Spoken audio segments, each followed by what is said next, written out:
from distance. And then whacked in. Oh, goodness. Zac Sirota throws the monkey off his back. Folks, I don't believe it, but now I've seen it twice.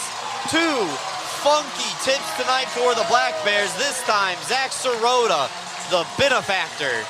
And the blue line with a little head fake to get around Henry. Shot easily detected by McAnanamaw. And the Black Bears skate 3-on-1. Bond now with the puck. Hitting Sirota, the trail man. On the backhander, scores! Zac Sirota outweighted the goaltender. Sokolov thought he was going to the pass. Zach kept it on his backhand. And the Black Bears now lead by 4. Make it 6-2. This is a presentation of BSRN, Box Studios Radio Network. The Power Play Post Show is on the air, covering minor league hockey since 2003, and now covering the Binghamton Black Bears with news, reactions, and in-depth interviews only heard here. And now from the Box Studios in Kirkwood, New York, here is your host of the Power Play Post Show, Bob Howard. And hello, everybody. Welcome to another edition of the Power Play Post Show. This is the show for January 27th, 2025. This is season 14, episode number 38. And this is episode number 477 in a long-running podcast that is the Power Play Post Show. Hello, everyone. Welcome to another edition of the Power Play Post Show. I am your host, Bob Howard. We have a lot to talk about, a lot to get through, and there's some stuff that we really need to kind of talk about. When it comes to the Binghamton Black Bears. And of course, they have just finished their 3 games in 3 nights. And as I'm talking to you late Monday afternoon, the team should be already on their way back to Binghamton, New York. They were staying overnight Sunday into Monday and then flying back today. And obviously, you know, whenever you're on a trip like that, and some of you might do business trips where you're gone for 3 or 4 days, sometimes that trip back, you know, there's a little bit of jet lag. You really worked hard for 3 days, and then you just get on a plane and you're in airports and things of that nature. So they're going to be off on Tuesday and kind of just will relax. The team will take basically the day off, and I'm sure the arena will be open if guys want to come in and work out, ride the bike, lift some weights, or something to that effect. But for the most part, it's a day off from practice for the guys, and then they'll start getting ready for the Columbus series. And you know, there's some things that we can talk about here when it comes to the Black Bears. They've won now 8 games in a row. And this is the second time this season that they've won 8 games in a row. And I'm sure they would love to win 9 and 10 this weekend against the Columbus River Dragons. And let's be honest, I mean, this team has only lost 5 games, right? And I can name these games almost, you know, verbatim pretty easily, you know, just by going through it. I mean, they lost their first game on the second game of the season against the Watertown Wolves. That was banner raising night, right? And I think everyone was kind of a little shocked about that loss. I don't think anybody thought that they were going to lose that game.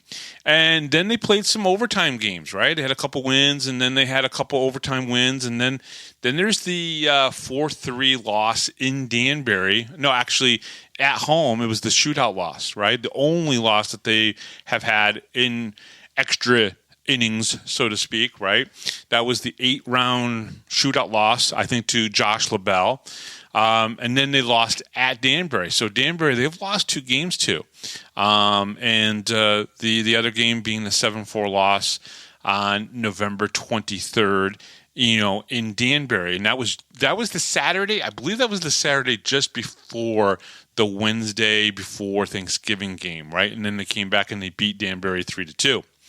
After that, they lost to Port Huron in a game 5-3, where you know, that was at home. I think most of you remember that.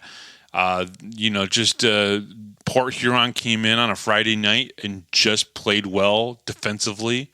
They handled their sticks really well. They got under the skin of the Black Bears, and then they lost that game. And then the next loss after that was Port Huron. They lost twice to Port Huron, twice to Danbury, and once to Watertown. And they haven't lost to Watertown since, because they beat Watertown every time they faced them since then. But Port Huron has definitely one of those teams that can get underneath the skin of the Black Bears. Now, they don't play Port Huron again, so that's a good thing. They play Motor City 2 more times, but that'll be in Binghamton, so that's good.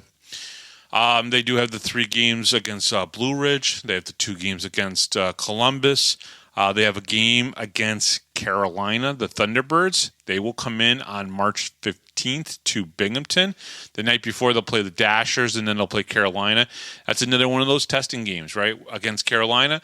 Blue Ridge could be a good test, too, for the Black Bears. So, you know, the schedule kind of is interesting because you're going to have a nice blend of Empire and Continental games coming up for the Black Bears, right? 3 games against Blue Ridge, a game against Carolina, 2 games against Athens at the end of the season. And then you still have some Danbury games, and you have some Dashers and HC Venom. There's 3 games in February coming up after the Columbus series against the HC Venom, all in Binghamton, right?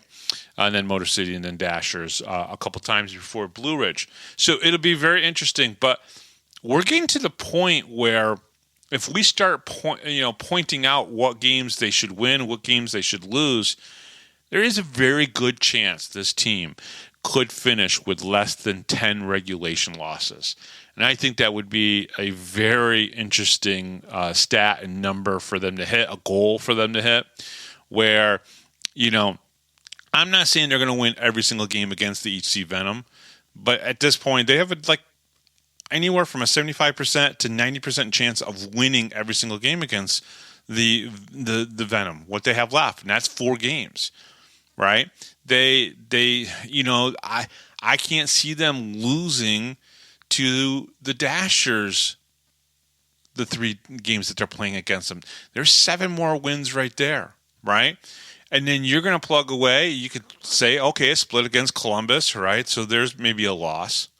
Maybe they lose 1 of the 3 games in Blue Ridge. There's a second loss, right? Maybe they lose a game to Motor City. I don't see it, though. Watertown might be the toughest. Now, they only got 2 more games against Watertown, right? So maybe they split Watertown. So we're only talking about 3 more losses. That's up to 8. All right. Then you got Carolina. Okay, that's a back. I mean, it's a home game. So the Black Bears could legit finish, and I think they can beat the hat tricks, the 2 more games, 3 more games that they have. I think they can beat HC Venom every single game. I mean, of course, it comes down to injuries and what could happen there.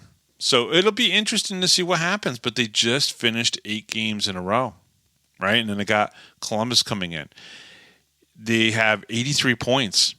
Highest of anybody in the league, and nobody's getting there quicker than the Black Bears, right? And what's great is sure, you could talk about Athens having a chance to get to where Binghamton is, but they're going to have to do it in a small period of time. The Black Bears games have all been spread out pretty nicely. They only have 3 3-3s.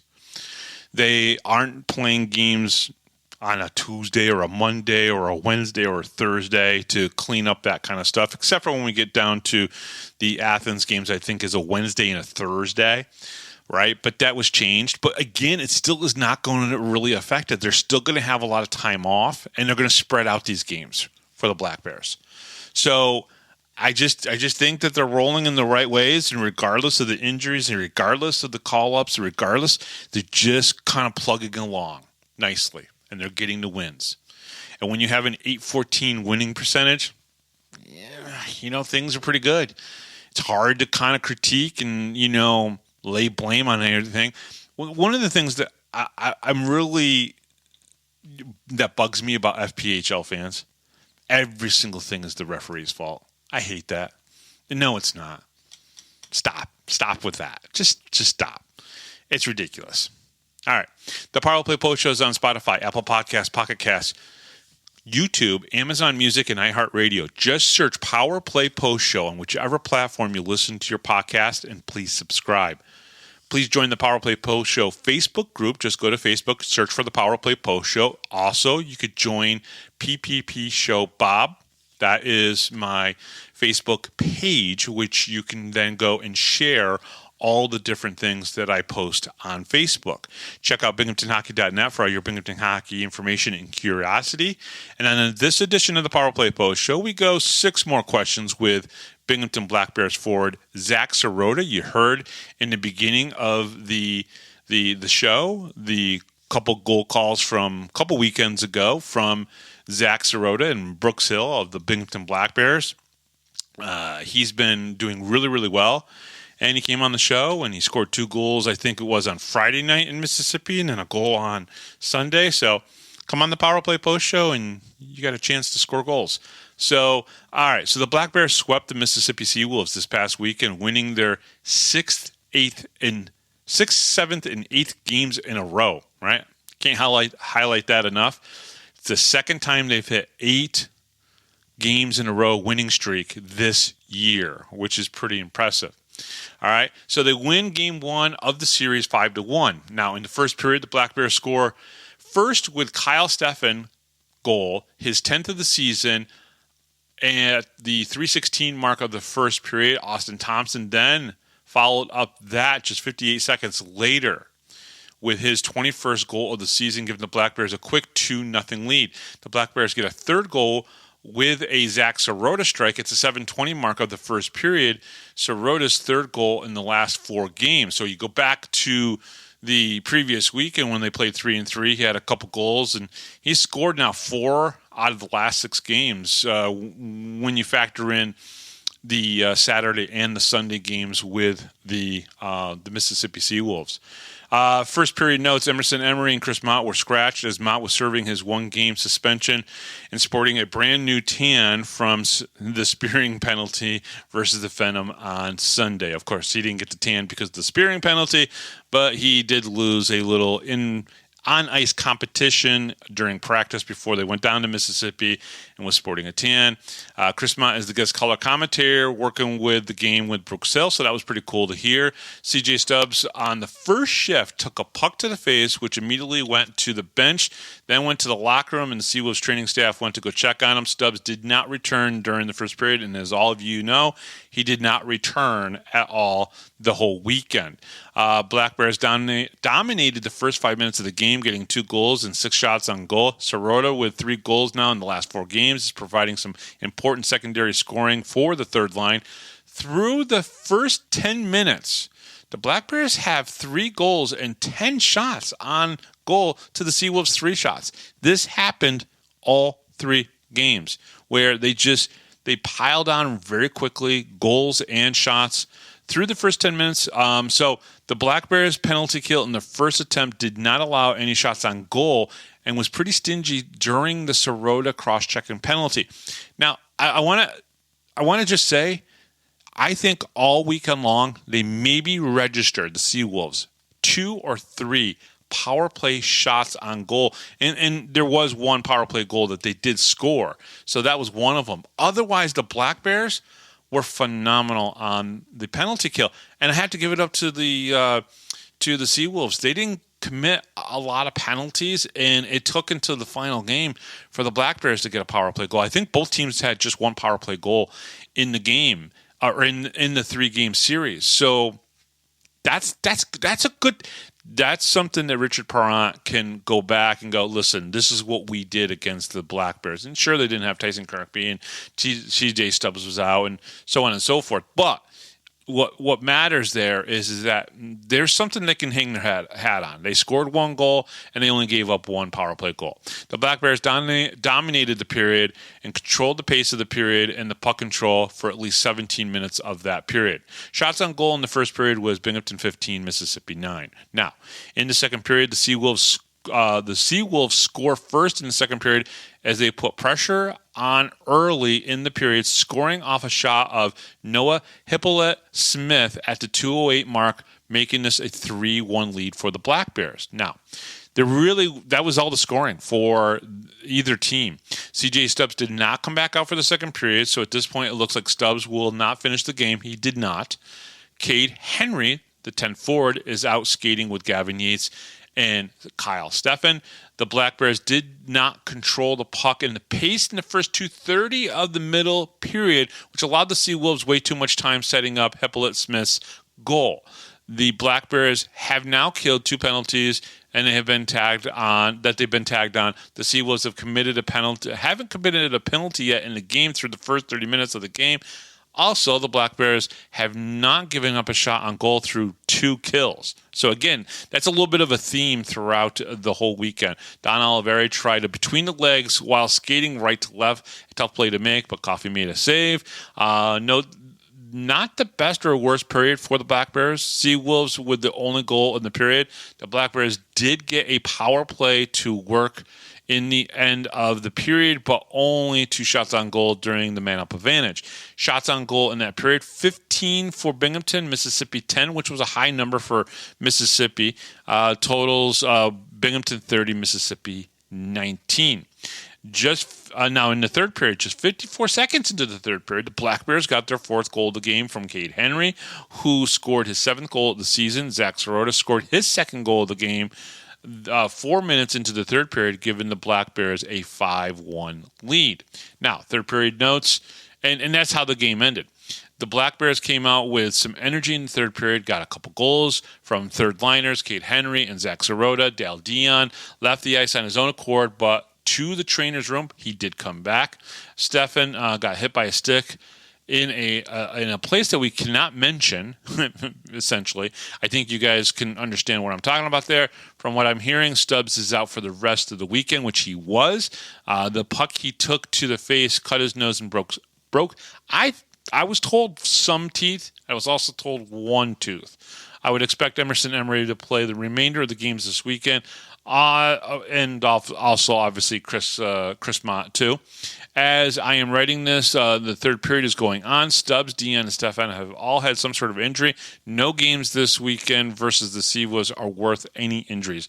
I tried to make a point of that because I think it's important to note, right? Yeah, they got all 3 wins. They got all 9 points, but at what cost? I wrote about that. You should check that out on Facebook because I did write about that. Overall, the Black Bears didn't have to play full board or with the pedal fully to the floor. I truly believe that to beat the Seawolves. But at the same time, it seemed like the Black Bears were getting unfortunate hits or bounces causing injuries. This was the expected outcome of this game, just in my opinion. Dion did come back out for the end of the game. Austin Thompson got hit with a friendly fire from Scott Romakers. If the bad bounce comes, it's hitting a Black Bear. It just was in that game. The Black Bears are now 27-4-1 up through Friday's game with 77 points, the league lead by far. Shots on goals, Binghamton 12, Mississippi only 4 in the third period. I don't know what to say there. It's just they could not get shots on Connor McAnanama. Binghamton 42, Mississippi 23 was the final. Okay, Black Bears win Game 2 of the series 4-2. In the first period, scoring his 9th goal of the season, Gavin Yates scored 4:16 into the first period, giving the Black Bears a 1-0 lead.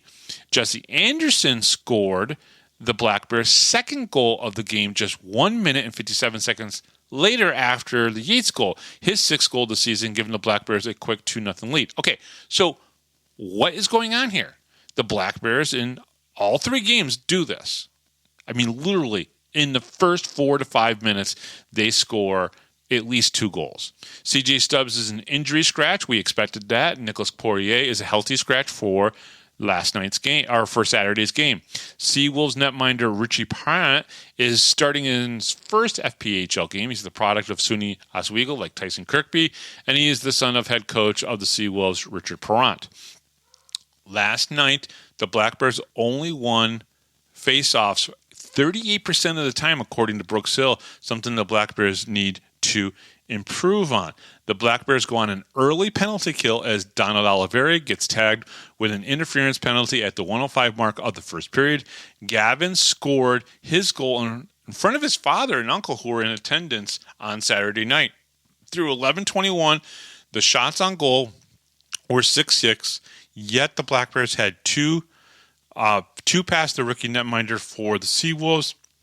The Seawolves are getting the puck in deep. The Black Bears are doing a good job pushing the Seawolves to the boards, limiting the good shots. So sometimes you're taking a shot and it's not getting through to the goaltender, so it's not being counted. So they were taking shots, but a lot of those were from the outside, which is a good strategy. The Black Bears get their first power play chance at the 14:04 mark of the first period.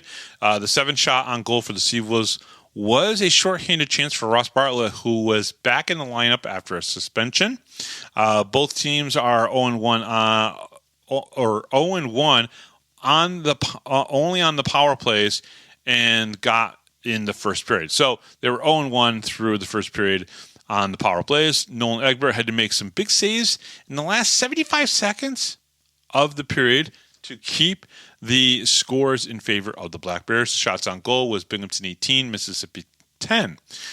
In the second period, the Seawolves get on the score sheet first in the second period as Tanner Coleman scores 2:33 into the period. Now, this is another common thread, right? The Seawolves were scoring early in the second period, where the Black Bears were scoring early in the first periods, and sometimes in the second period as well. Then just 22 seconds later, the Black Bears get their second goal of the period, and the fourth of the period of the game by Austin Thompson, making this a 4-1 game.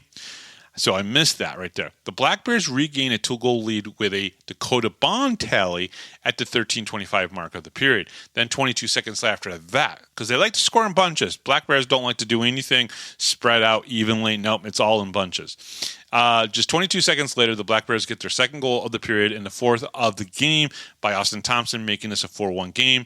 With 5:13 left in the game, within the period, with Emerson Emery in the box for slashing, Lucas Pakarchek scored his power play goal, the first power play goal of the weekend, making this a 4-2 game at the 15:51 mark of the middle period.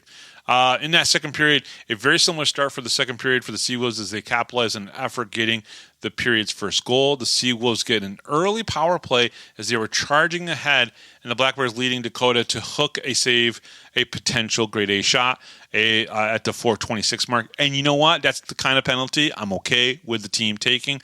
Black Bears score too quickly after a back and forth for about 10 minutes of the middle period. But the Black Bears, scoring in bunches as they tend to do, get their third and fourth goals just 22 seconds apart from each other. The Black Bears then get themselves into penalty trouble, which led to the first power play goal scored by a team this weekend off the stick of Lucas Pakarchik. Kyle Steffen was tagged with a double minor for high sticking.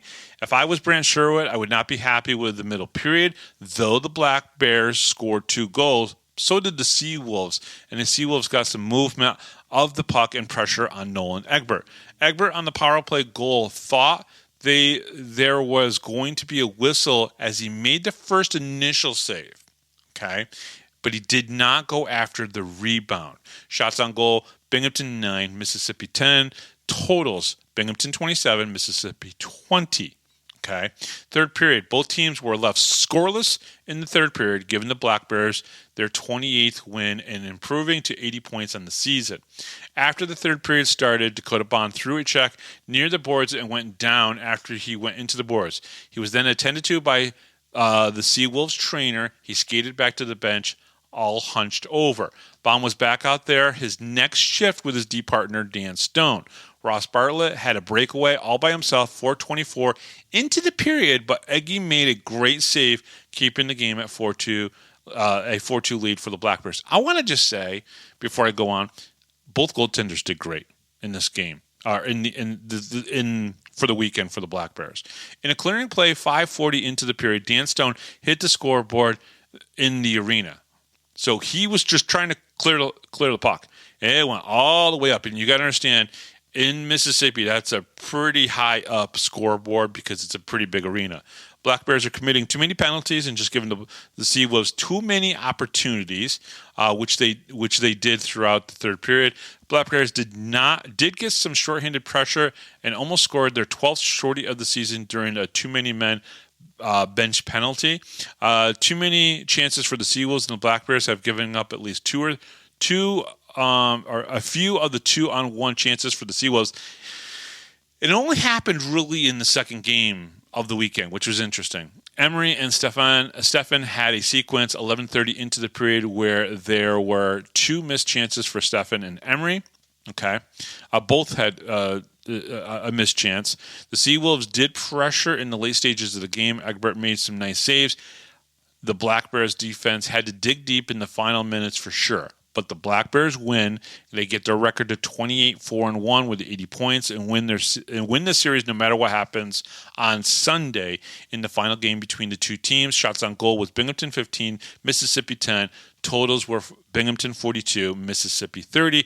The Black Bears win the series by taking the third game 5-2. Now, in the first period of the third game, the Black Bears take an early lead in the game for the third straight game as Zac Sirota scores his 8th goal of the season, just 1:37 into the first period. Jesse Anderson then scored his 7th goal of the season, second of the weekend, just 41 seconds later to make it 2-0 for the Black Bears. So again, 3 straight games in a row.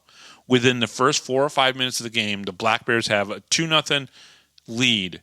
And then in the Friday game, they had a 3-0 lead after 8 minutes. Pretty impressive. Gavin Yates, CJ Stubbs are the scratches for the day. I'm not sure why Gavin was scratched, but, he's one of the older statesmen on the team. If he needs a day off, he needs a day off. This was the third straight game this weekend where the Black Bears scored multiple goals before the 5-minute mark of the first period. Zac Sirota has now 5 goals in his last 6 games and scored 2 out of the 3 games in each of the last 3 games and 3 nights this weekend and last weekend. It's a pretty cool number for Zac Sirota. And, of course, you're going to hear more from him in just a little bit here on the Power Play Post Show with 6 more questions with Zac Sirota. Through the first 11:45 of the period and having 2 penalty kills to kill, the Black Bears still dominated the shots on goal 12-2, which crazy, right? Both teams were not able to score on the power play opportunities. Black Bears 0-for-1 and the Seawolves 0-for-2. Right around the 2-minute mark of the second period, the Seawolves had their best chances, but CMAC was solid in net. Shots on goal in the first period, was Binghamton 19, Mississippi 8. Now, in the second period, the Black Bears score late in the second period via a Don Oliveri rebound that was tapped in by Scott Ramaker. So Don took the initial shot, it hit Dale Dion, and then Scott Ramaker's got the rebound shot, scoring his 9th of the season with 4:10 left in the period, making this a 3-0 lead. With the Seawolves, Andrew Stacy, who's just back from suspension as well, in the box for hooking. The Black Bears finally break through and score a power play goal with 3 seconds left in the period off the stick of Chris Mott. So Chris Mott gets a power play goal for the Black Bears, the only one the whole weekend. The Black Bears had great pressure in the first minute of the middle period with Ramaker's getting a couple shots on goal. The Black Bears got a 5-on-3 opportunity after 2 tripping penalties to Blake Keller and Noah Hippolyte-Smith. They generated 7 shots on goal, but were not able to convert on the power plays. Through 10:30 of the period, the Seawolves just couldn't generate any offense, and the Black Bears owned the shots on goal 12-3. Now, I also want to mention that if you go back and you look at these 3 games and you look at the shots on goal during power plays for Binghamton versus Mississippi, and I think Mississippi had more opportunities on the power play, Black Bears still had a lot more shots while they were on the man-up advantage. Now, that says a good thing about their goaltenders. Ed Coffey, who played in 2 games, Richie Prant, he played well in the middle game. They did well during the power plays for Binghamton, right? So they were good on their penalty kills, the goaltenders were. I just wanted to throw that out there. Things that didn't show up on the score sheet is the back checks and the quality old-school hip checks from Don Oliveri, and he lands these in all the games. They're not talked about enough. The way he checks, the way he plays the game, it's old school, and not a lot of people do it anymore. It does feel like the Black Bears are a little snake bit on the power play this weekend. Nothing to worry about, just a note, because no Stubbs, no Kirkby this weekend, and Yates was off today. Good to see Scott Ramaker's rewarded for all of his good play in the last weeks and get a goal in this game. And I just want to say, Ramaker's really has played well. The Seawolves committed the only penalties of the game, which gave the Black Bears a lot of time to control the pace of the period and the puck control. You cannot beat the Black Bears if you allow 45 shots in 2 periods and only have 16 shots on goal. Chris Mott's power play wrister goal gets the monkey out the back for the power play. Shots on goal, Binghamton 26, Mississippi 8. Totals, Binghamton 45 through 2 periods and Mississippi only 16. Third period of the game, the Black Bears score again early with a Dan Stone scoring his 5th goal of the season just 54 seconds into the third period, giving the Black Bears a 5-0 lead. After coming back from suspension, Andrew Saucy scored the Seawolves' first goal of the game at the 11:15 mark of the third period, making this a 5-1 game, and then Blake Keller scored 16 seconds later to put this at a 5-2 game, and that was the final. Was good to see the Black Bears strike early in the third period to make this a 5-0 lead, because you knew that the Seawolves would not just back down. The Seawolves started to get a little bit more aggressive and push a little bit harder. As you could tell, they didn't want to be shut out in front of their home crowd. At one point in the third period, the teams went longer than 5 minutes without a whistle, from about the 15-minute mark down to about the 9:23 mark to go in the period. According to Brooks, the Seawolves in-house entertainment did a trivia question about Binghamton hockey. To me, there's no surprise here, as Binghamton native John Clement works for the Seawolves as their broadcaster. So it kind of makes sense that he would set something like that up, which was pretty cool. They did not get the question right. It was, who was the last team before the Black Bears to be there? And it was, of course, the Binghamton Devils. Well, this is why you need to play a full 60 games against any team in the FPHL, as the Black Bears gave up 2 goals in 16 seconds, making this a 3-goal lead from a 5-goal lead and no shutout.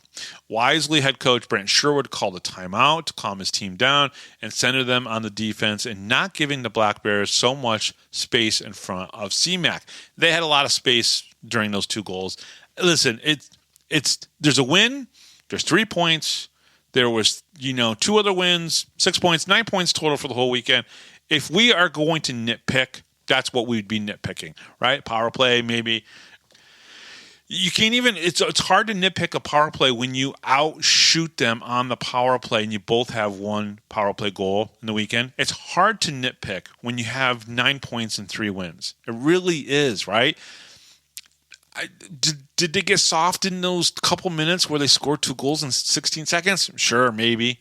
But whatever. They still won. That's all we have to look at. The Black Bears are better defensively the rest of the game after the timeout. Black Bears get their 29th win and now have 83 points on the season, shots on goal. Binghamton 16, Mississippi 9. You just cannot win against the Black Bears. If you allow the Black Bears 61 shots on goal, like they did in the third game, 25 total for Mississippi, you're just not going to win those games, right? Black Bears had 65 shots. They had 42 shots, and they had, what was the first one? 42 shots. So 42 shots twice, and then 61 shots. That's 145 shots in 3 games.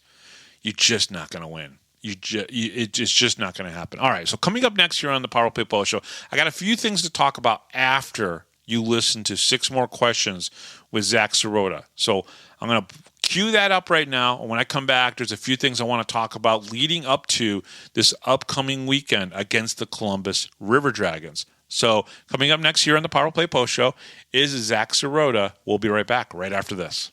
You're listening to the Power Play Post Show.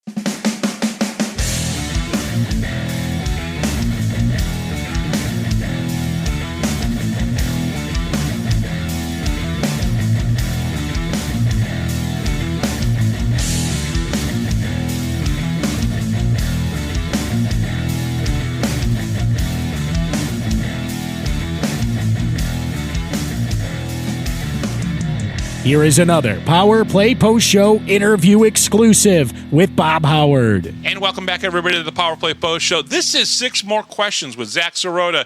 Zac, are you ready for these? Yep. Okay, perfect. All right, number 1, who is the greatest influence in your hockey playing career? Definitely have to say my dad. he's kind of the one that got me into the sport and drove me to the rink all those mornings. So, yeah, I'd have to go with him. And all the advice and then the conversations after games, I'm guessing that's still very important to you, even, as you're in your mid-20s.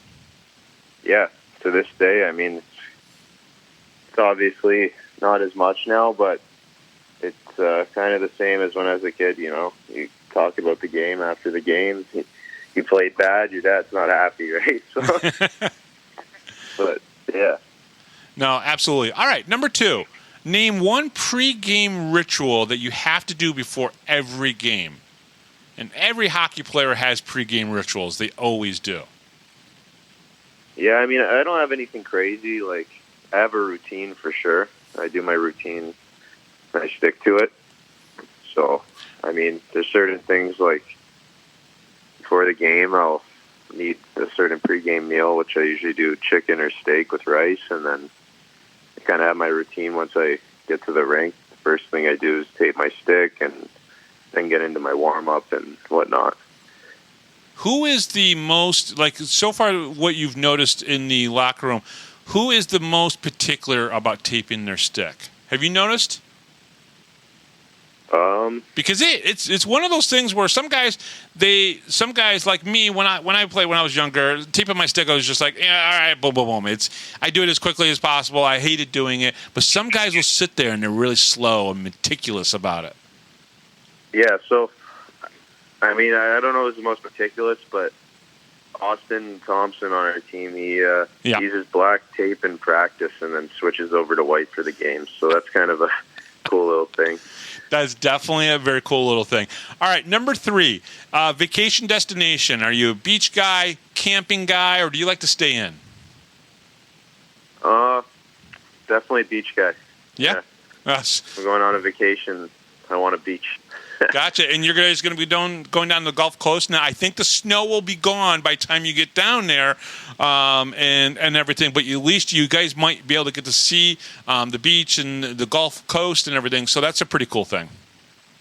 Yeah, that's cool. Definitely thinking of more of a business trip than a vacation, but yeah, it'll be nice to see the water. Absolutely. All right, number 4, outside of hockey, okay, are you an MLB, NBA, NFL, MLS, PGA guy? If you weren't watching hockey on television, what would you put on? I'd say after hockey, I watch the most basketball. Yeah. The NBA? I like the Raptors. Okay. Yeah. So you're a Raptors fan. So, yeah, that's probably my second. That's 2 weeks in a row that I've gotten that same answer. So you can just imagine who I had on last week and probably knew. All right. If you were picking a movie, would it be a comedy, a drama, sci-fi, romantic, or horror?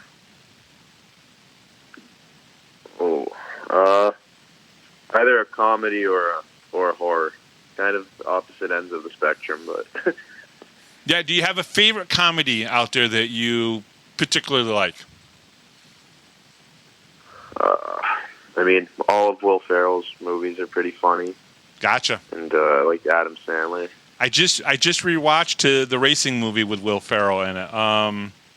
Talladega Nights. Talladega Nights. It's hilarious. It's literally a little shake and bake. A little shake and bake. Absolutely. It's just a great film. And honestly, they mixed in so much, good NASCAR kind of like real kind of racing in there. Even though I'm sure he wasn't in the car doing half of the stuff that they were, but. You know what I'm saying? They made it feel like you were really at the tracks, which was, I thought, pretty cool and made it even a little bit more funnier. So, yeah, it's a good film. Great movie. Okay, awesome. Number 6, a zombie apocalypse has broken out and you're trapped in a hockey arena, okay? Who is the one person, dead or alive, fictional or non-fictional, that you would like to have you in the arena? I'll take Connor McNamara. Really? Well, yeah. Tell me why you would pick Connor to be in the arena with you. He's good at stopping pucks. Maybe he can stop some zombies. Yeah, and honestly, he's a bouncer, right? So, I mean, that's what he does a little bit. Yeah. For some extra cash, so he might be able to bounce some zombies. That's awesome. Yeah, for sure.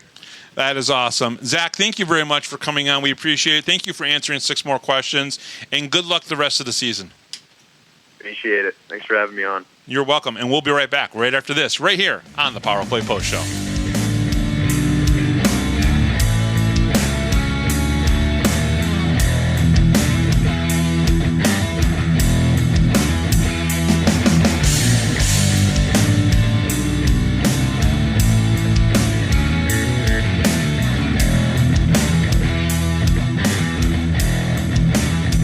If you're a Binghamton hockey fan, then you need to check out binghamtonhockey.net for all your news, stats, information, the Binghamton Hockey Hall of Fame, top 10 lists, profiles, and so much more. That's binghamtonhockey.net.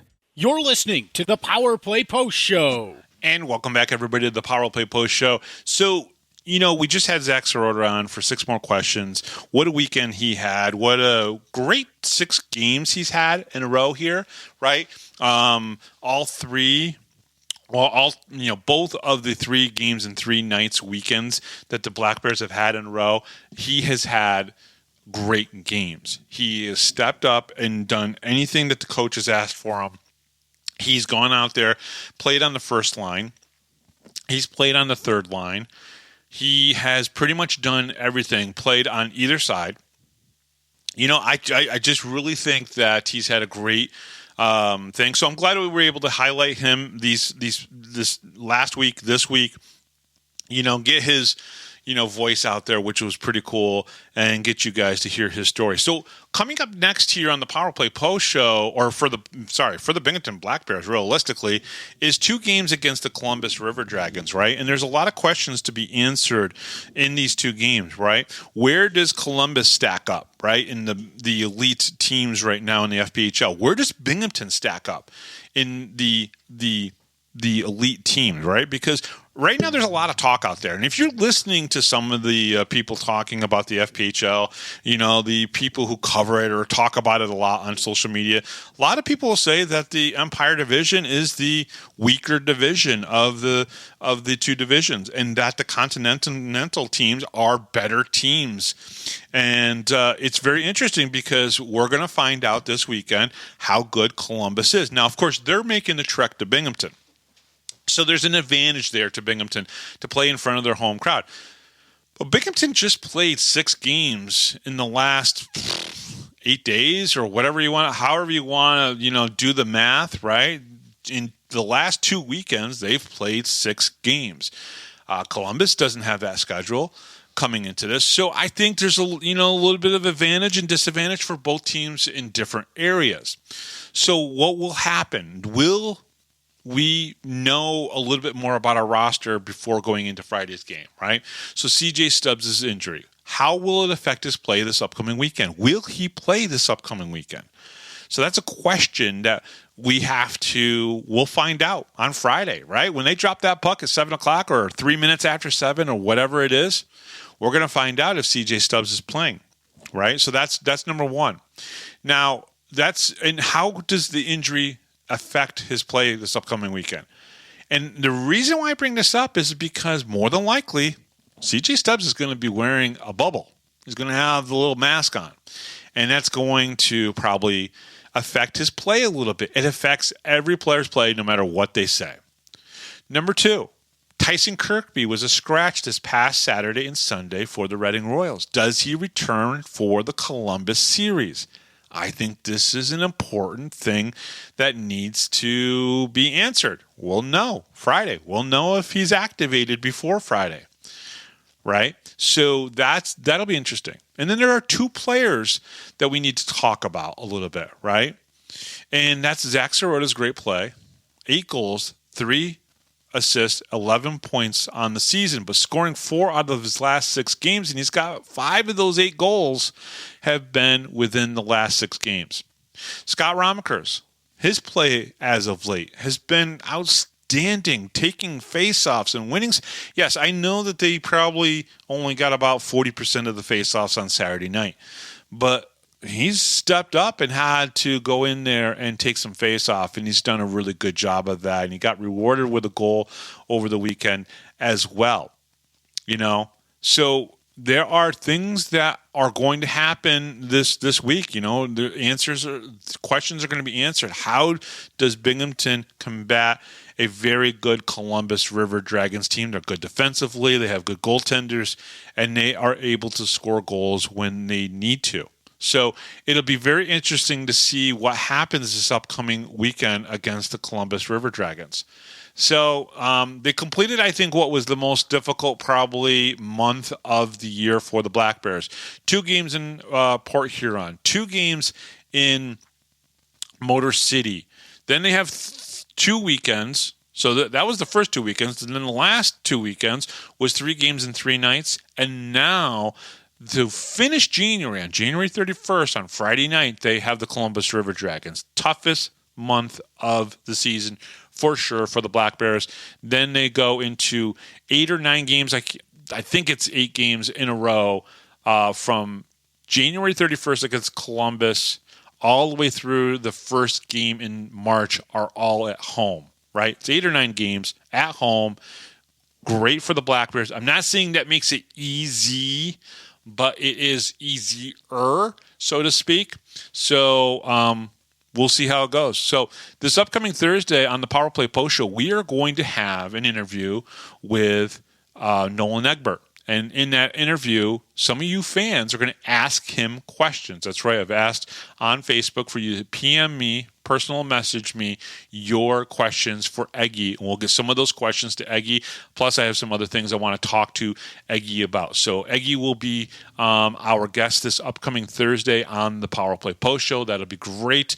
Everybody loves to hear from Eggy. I love talking to Eggy. So that'll be pretty awesome. So the Power Play Post Show is on Spotify, Apple Podcasts, Pocket Cast, YouTube, Amazon Music, and iHeartRadio. Just search Power Play Post Show, whichever platform you listen to your podcast, and please subscribe. Please join the Power Play Post Show Facebook group. Just go to Facebook and search Power Play Post Show and join PPP Show, the page, PPP Show Bob, the Facebook page.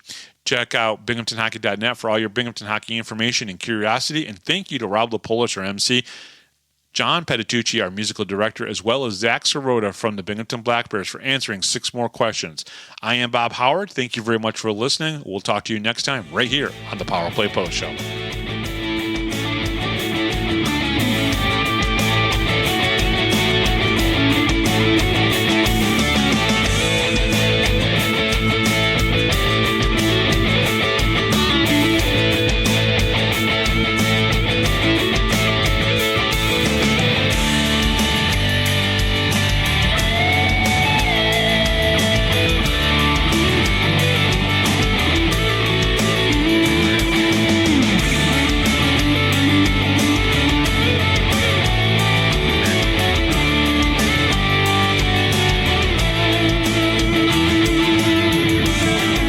Thanks for listening to this edition of the Power Play Post Show.